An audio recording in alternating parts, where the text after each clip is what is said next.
seul geste de toi viendra mon secours.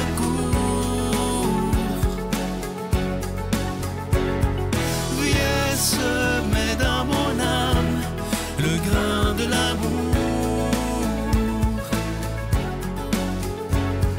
Je traverse un désert et je meurs de soif. Montre-moi le mystère qui garde la foi. Bon lundi, bienvenue à votre émission La Victoire de l'amour. J'espère que vous allez bien en cette fin du mois d'octobre. C'est incroyable comment le temps passe vite. Aujourd'hui, j'aimerais vous raconter une histoire que Ginette Renault m'a racontée. C'est de toute beauté et surtout, ça fait beaucoup réfléchir. Alors, c'est une histoire, évidemment. Un jour, c'est un homme qui arrive, il meurt, il arrive au ciel et il rencontre Saint-Pierre, bien entendu. Et il dit à Saint-Pierre, il faut que je voie Dieu au plus vite. Alors, Saint-Pierre, il dit, c'est très simple, regarde la porte là-bas. En arrière de la porte, il est toujours là 24 heures par jour. Ça prend 15 secondes d'arriver. Boum. Et le monsieur commence, mais là, il y a des boîtes partout sur son chemin. Des petites, des grosses, des jaunes, des rouges, toutes les couleurs que vous voulez, mais il y en a. Il faut qu'il y tasse, qu'il y mette une par-dessus l'autre. Ça y prend 4 heures à se rendre à la porte où Dieu est. Et quand il arrive à la porte où Dieu se trouve, Dieu lui ouvre la porte. Et là, le monsieur, il dit, mais qu'est-ce que c'est ça, toutes ces boîtes-là, qui m'ont fait perdre un temps fou pour venir te rencontrer? Et savez-vous ce que Dieu lui a répondu? Ça, mon gars, c'est tous les cadeaux, les grâces que je t'ai offertes, mais que tu m'as jamais demandé. Ça fait réfléchir. Hein?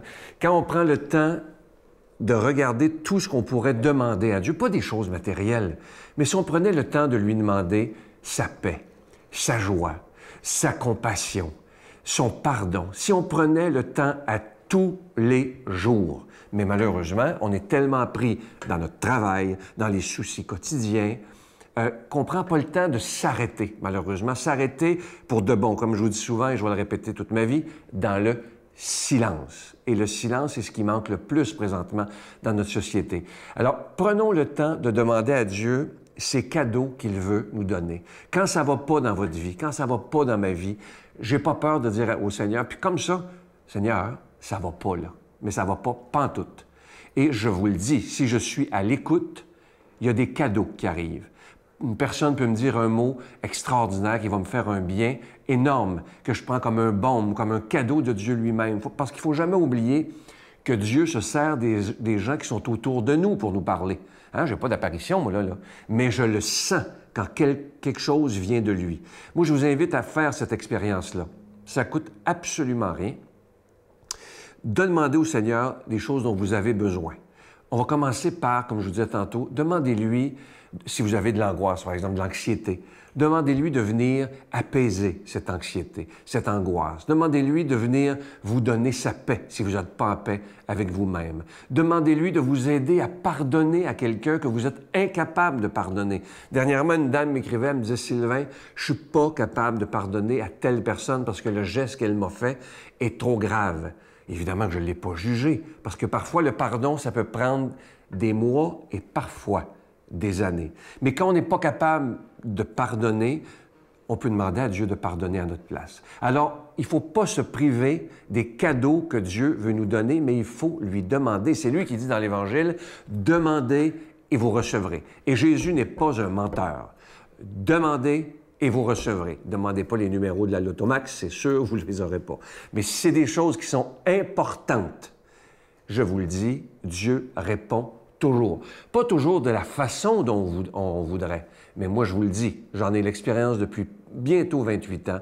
Dieu répond toujours à notre prière, mais pas toujours de la même façon. Et pour revenir à l'histoire que je vous ai racontée au début, ne laissez pas tous les cadeaux que Dieu veut vous donner de côté.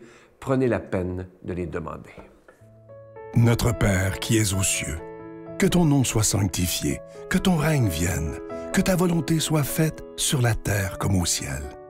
Donne-nous aujourd'hui notre pain de ce jour.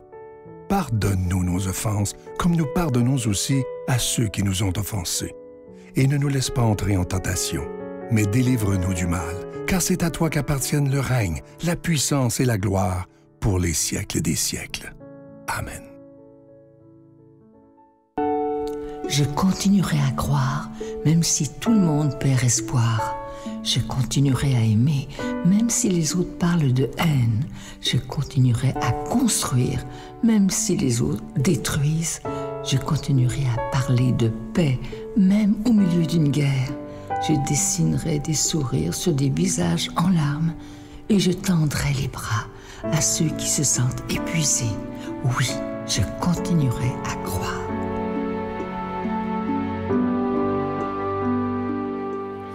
Encore une fois, je vous parle de mon tout nouveau livre qui s'intitule « La vie après la mort », ce que Jésus nous promet. Il est tout nouveau depuis le début du mois d'octobre. J'y ai mis tout mon cœur. Comme je vous le dis depuis le début du mois, il est écrit en gros caractères, il est facile à lire. Et comme je vous disais la semaine dernière, moi, j'ai longtemps eu très, très peur de la mort. Ça en était épouvantable. Mais avec le temps, en vieillissant, j'ai appris à l'apprivoiser et j'essaie même de m'en faire une amie. Et c'est ce que je vous propose dans le livre.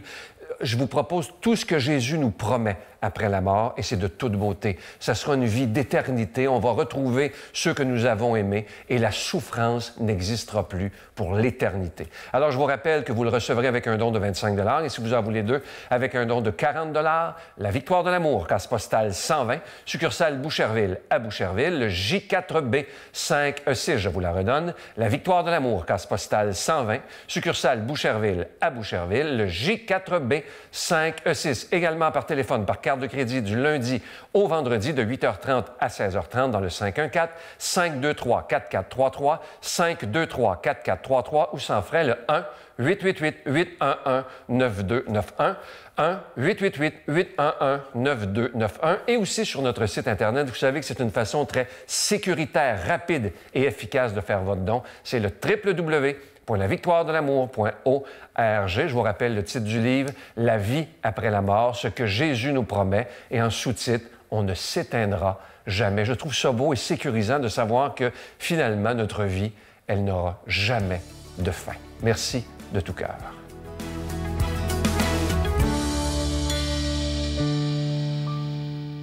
Mon Dieu, donnez-moi la sérénité d'accepter les choses que je ne peux changer, le courage de changer les choses que je peux et la sagesse d'en connaître la différence. Amen. Aujourd'hui, la parole de Dieu est proclamée par quelqu'un qu'on apprécie beaucoup, le Père Emmanuel Zétino.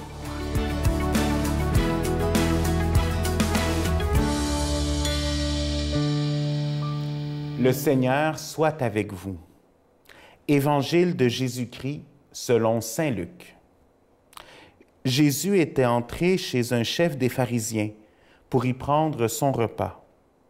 Il disait à celui qui l'avait invité, « Quand tu donnes un déjeuner ou un dîner, n'invite pas tes amis, ni tes frères, ni tes parents, ni de riches voisins. Sinon, eux aussi t'inviteraient en retour, et la politesse te serait rendue.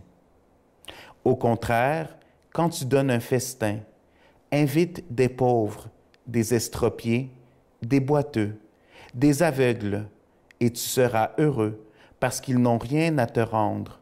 Cela te sera rendu à la résurrection des justes. » Acclamons la parole de Dieu.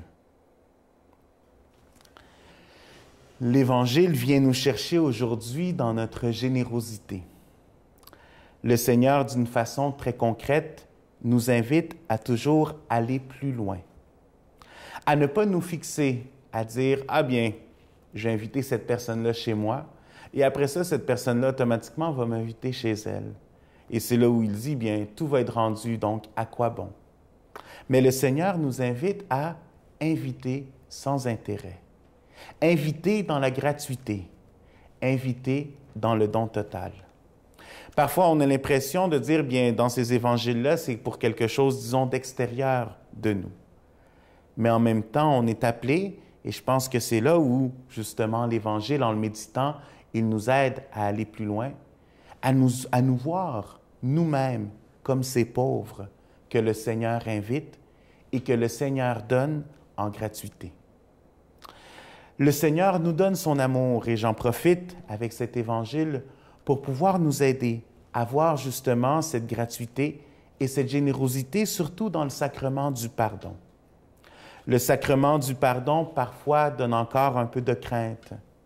Comme prêtre, des fois, je reçois des personnes qui entrent au confessionnal, qui ne savent pas trop comment ça se déroule, qui vont dire, bien, ça fait longtemps que je me suis confessé, je ne sais pas trop quoi faire, je ne sais pas trop quoi dire. Et en même temps, ils avancent avec un sentiment de confiance que le Seigneur va leur donner quelque chose, que le Seigneur va être dans son amour présent pour eux. Et c'est là le geste, justement, du pauvre qui va vers Dieu. Laisser passer la crainte pour aller vers lui. Laisser passer la crainte du confessionnal pour recevoir son pardon. Parfois, des gens pensent que quand on donne le sacrement du pardon, c'est un dérangement. Ça m'est déjà arrivé des fois après une messe où des jeunes sont venus puis ils me disent « Mon père, est-ce qu'on peut se confesser? Ça va être rapide, on ne va pas vous enlever de temps. » Et pour moi, ça me faisait sourire parce que je me disais « Mais quand ils disent ça, à quoi ils pensent? » Parce que justement, pour moi, l'important, c'est de prendre le temps avec eux, comme le Seigneur le ferait. Ce n'est pas une question d'avoir une confession en quelques minutes, parce que sinon, bien, trop rapidement, on ne va pas pouvoir en profiter comme il faut. Mais c'est le fait de prendre le temps que le Seigneur donne pour pouvoir vivre cette rencontre et voir que, justement, ce pénitent vient avec cette confiance-là, avec un peu de crainte, mais surtout avec la confiance. Et c'est là où on voit que la gratuité de Dieu est capable de nous libérer de bien des choses. Parce que des personnes traînent des fardeaux depuis des années. Parfois par gêne, ils ne vont pas en parler. Parfois parce que la situation n'était pas prête encore. Parfois parce qu'eux-mêmes, ils ne se sentaient pas prêts.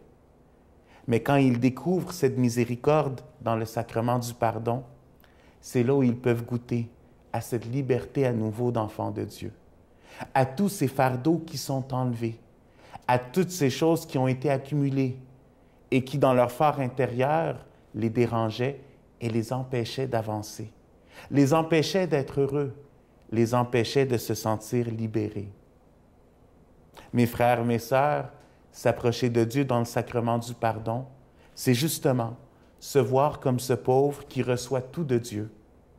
Et c'est voir que ce pauvre, dans la générosité de Dieu, est aussi aimé que celui qui est riche et celui qui a tout. Et c'est dans cet amour que je vous invite à redécouvrir, si ça fait longtemps que vous n'y êtes pas allé, ou à continuer de vivre ce sacrement d'amour, ce sacrement du pardon, ce sacrement de réconciliation où bien des plaies sont guéries, où bien des douleurs sont enlevées et où bien des guérisons le Seigneur fait. Alors moi, je vous bénis au nom du Père et du Fils et du Saint-Esprit. Je vous salue Marie, pleine de grâce. Le Seigneur est avec vous. Vous êtes bénie entre toutes les femmes, et Jésus, le fruit de vos entrailles, est béni. Sainte Marie, Mère de Dieu, priez pour nous pécheurs, maintenant et à l'heure de notre mort. Amen.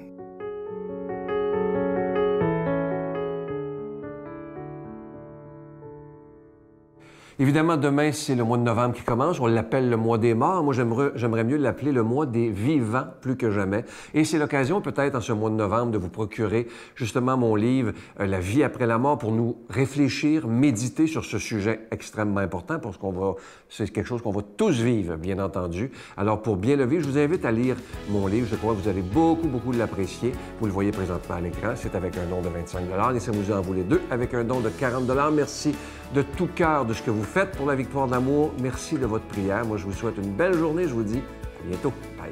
On est condamné à mourir. On va tous mourir, mais c'est pas vrai qu'on devrait être condamné à ne pas être aimé.